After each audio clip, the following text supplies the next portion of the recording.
Et sur le plan politique, eh bien, vous le savez, le Sénat américain a rejeté une loi sur le port d'armes, et ce malgré l'émotion suscitée après la tuerie de Newton. Alors comment Barack Obama gère-t-il cette crise?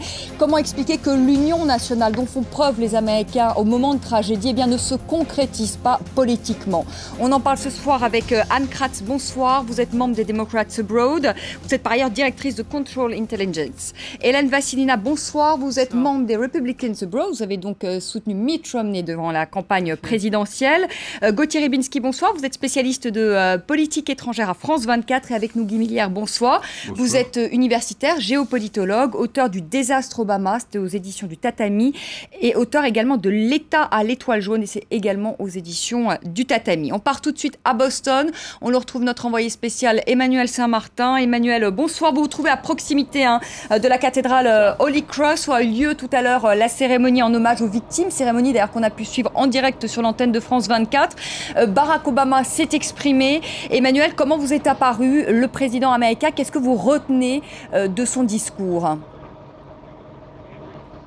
Écoutez, c'est sans doute un des exercices dans lequel il est le plus à l'aise, imbattable. Le président Obama, c'est en général une force des présidents américains, mais lui en particulier, dans ce rôle de, je l'ai dit souvent ici à l'antenne, mais de consoleur en chef, c'est vraiment quelque chose que les Américains attendent de leur président, et c'est un rôle qui joue à merveille. Il a à la fois montré de l'empathie, de la compassion avec les victimes, avec Boston, en rappelant d'ailleurs que lui-même était un peu identifié à Boston puisqu'il a passé une année à Harvard, non loin d'ici, que sa femme Michelle Obama était aussi étudiante ici, et puis évidemment aussi un message d'espoir, de résistance, de résilience. Il a filé la métaphore sportive en disant nous recourrons, vous recourrez au sens propre à ces athlètes qui ont été blessés, à ces spectateurs qui ont été blessés, mais aussi les États-Unis vont rester debout, continuer de courir. Boston va rester debout et continuer de courir. C'est ce qu'on attend de lui, mais il le fait toujours particulièrement bien, le président américain, il faut bien le dire.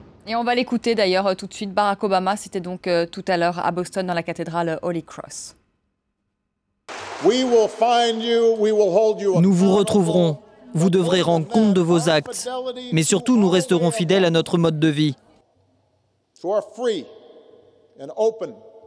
Car notre société libre et ouverte ne fera que se renforcer. Car Dieu ne nous a pas donné un esprit de peur ou de timidité, mais un esprit de pouvoir, d'amour et d'autodiscipline.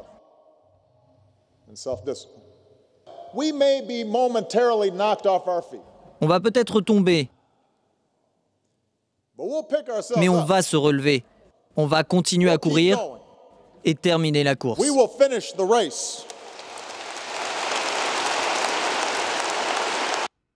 Hélène Vassilina, je le disais, vous êtes républicaine. Comment vous trouvez que le président Obama a géré cette semaine noire pour les États-Unis?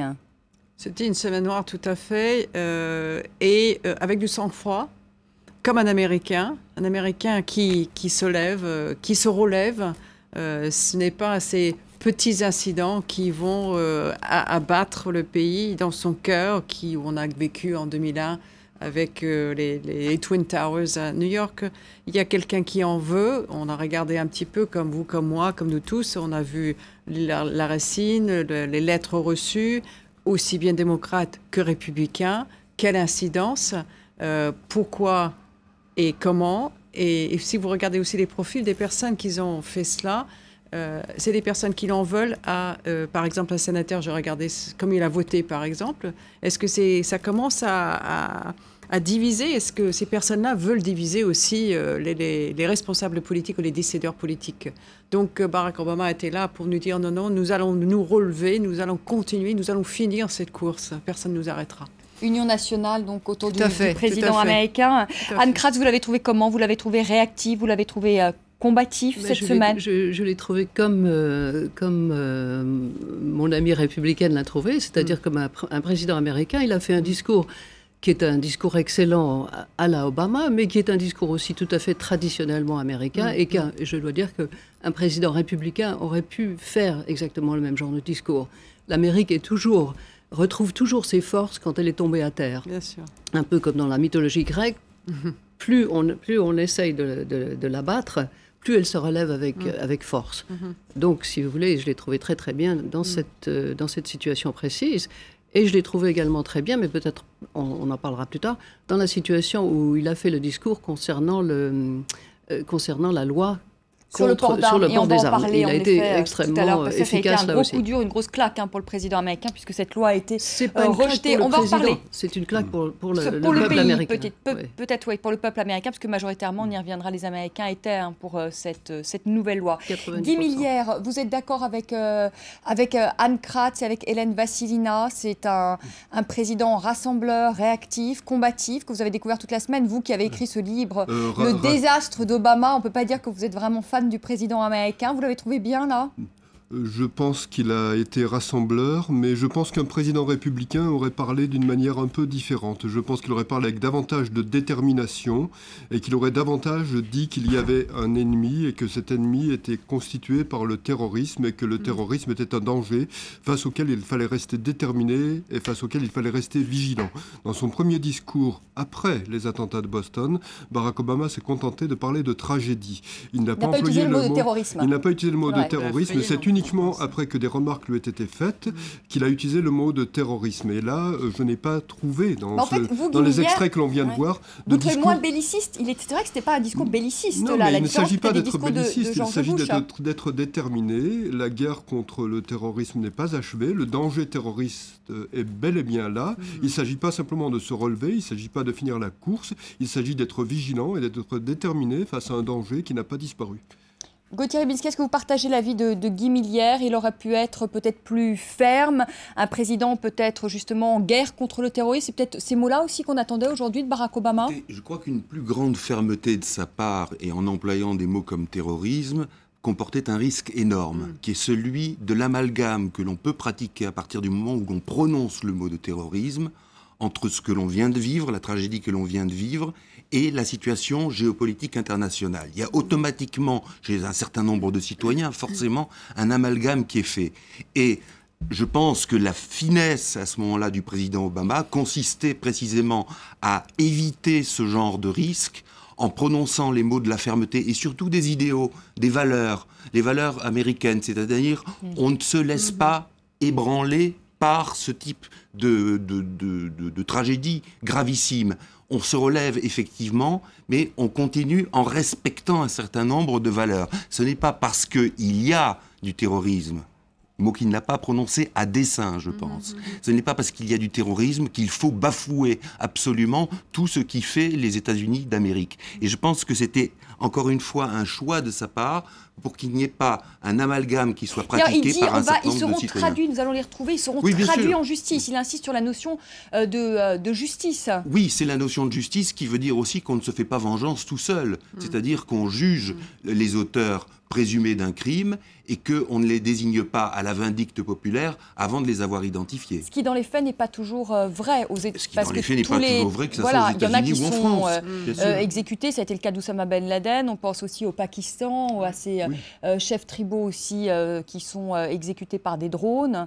Voilà, la justice n'est pas toujours faite tout à fait. Comme il se doit, même s'il prône l'aspect... Il y a des liens avec le terrorisme international. De toute façon, les méthodes employées, que les terroristes soient des gens d'extrême droite, ce qu'on ne sait pas, ou d'autres gens, des islamistes, il y a des liens. Les méthodes sont des méthodes qui sont disponibles sur Internet, qui sont des méthodes utilisées par des groupes terroristes internationaux. Vous voulez dire ce qui s'est passé à Boston, là ? On ne sait pas qui a fait ces attentats, mais on ne peut pas dire que c'est déconnecté du reste du terrorisme international. On conviendrait avec moi que le simple mot de terrorisme laissait supposer qu'il s'agissait du terrorisme djihadiste, parlons clair.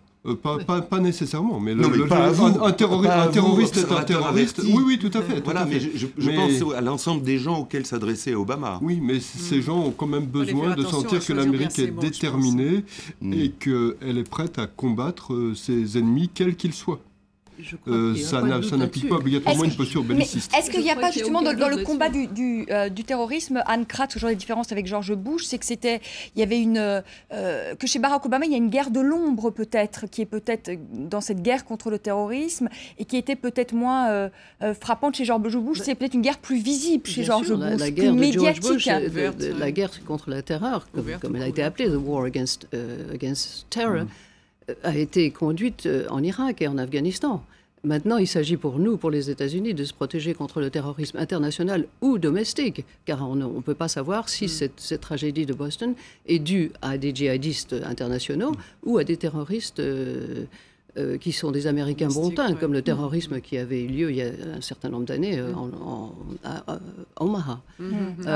Et c'est peut-être aussi pour ça que le président n'a pas voulu prononcer ce mot de terrorisme, parce que d'abord il n'a pas voulu... lors de sa seconde allocution, hein. Mercredi, il l'a prononcé. Hein. Mais au départ, il n'a pas voulu affoler la population. D'abord, déjà, créer un sentiment de panique parmi la population en mentionnant ce mot de terrorisme. Il n'y a pas que cela. Barack Obama a quand même raisonné comme si la guerre contre le terrorisme était achevée à partir du moment où Ben Laden avait été éliminé. Mais je crois, monsieur, que les fonds qui sont investis aux États-Unis dans la lutte contre le terrorisme sont tellement considérables que vous aurez beaucoup de mal à me convaincre, moi, et à convaincre la plupart des Américains que la guerre contre le terrorisme est finie. Parce que je peux vous dire qu'il y a des centaines de milliers de gens qui s'en occupent aux États-Unis, dans les bureaux de renseignement, avec la CIA, etc. Alors, nous dire que M. Obama est convaincu de la guerre contre le terrorisme... Je vous reprends simplement le discours qu'a tenu Barack Obama après l'élimination d'Osama Ben Laden. Ce n'est pas moi qui ai tenu ce discours, c'est Barack Obama. Oui, mais je ne suis pas sûre que nous parlons de la même chose en ce moment-là.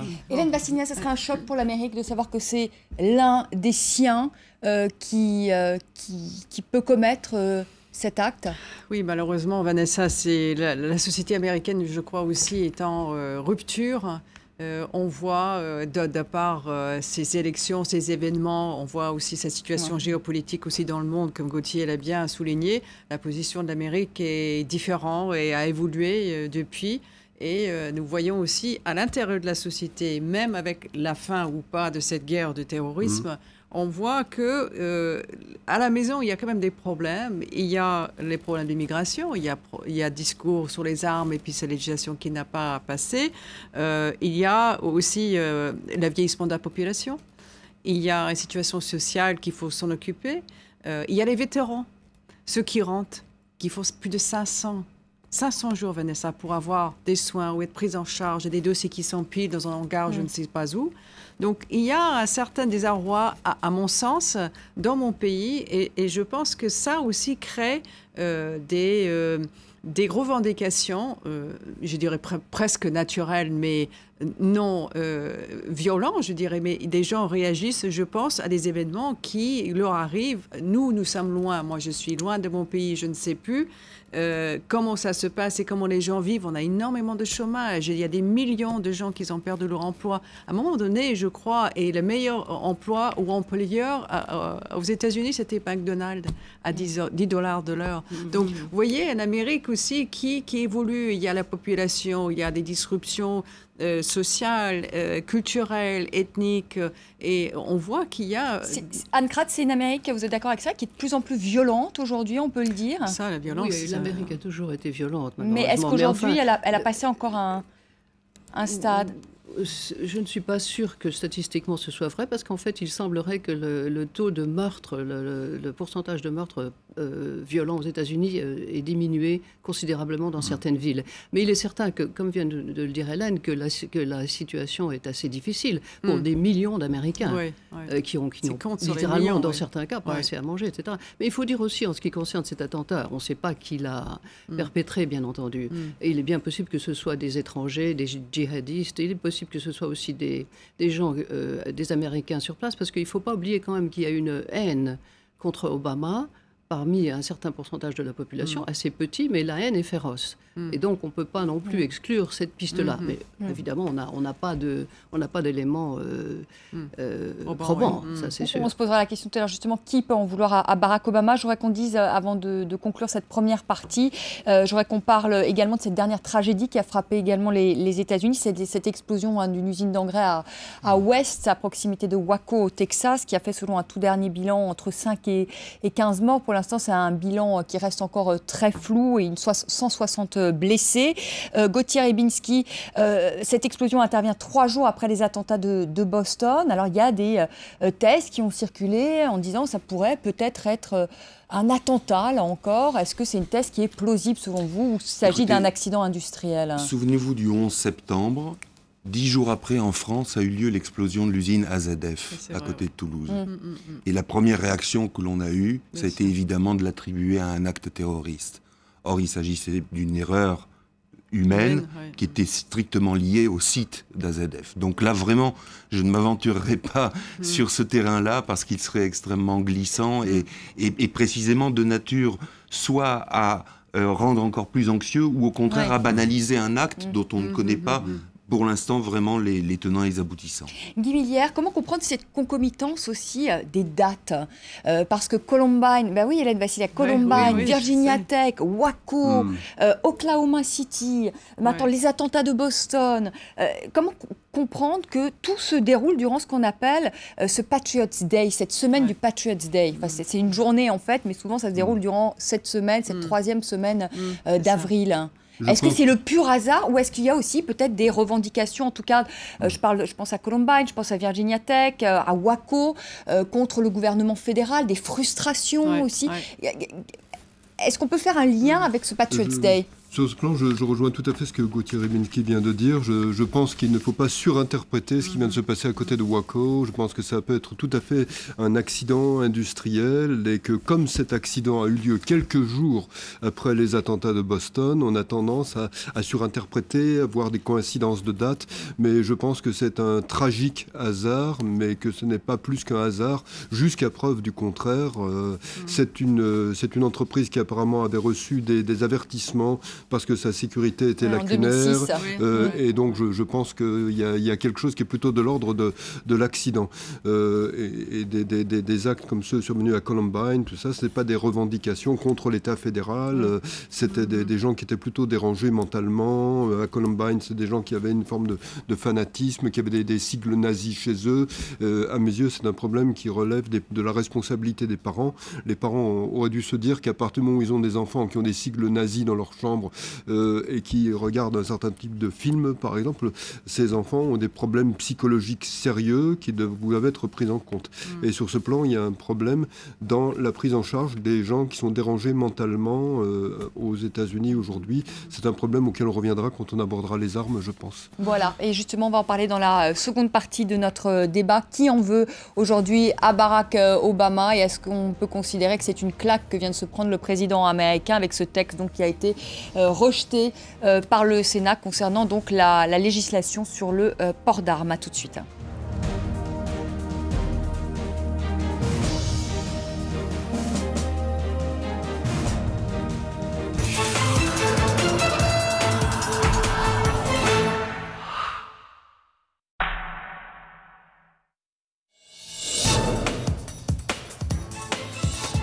Kidal, au nord du Mali. La menace terroriste est permanente. L'État malien est aux abonnés absents, son armée inexistante. Elle n'est pas la bienvenue. Les rebelles Touaregs du MNLA entendent bien assurer leur emprise sur ce territoire qu'ils appellent l'Azawad. Les forces franco-tchadiennes maintiennent un calme précaire. Mais le retrait annoncé des Français risque de laisser les Tchadiens seuls dans une ville au bord de l'explosion. Reporter, aujourd'hui à 21h45, heure de Paris, sur France 24.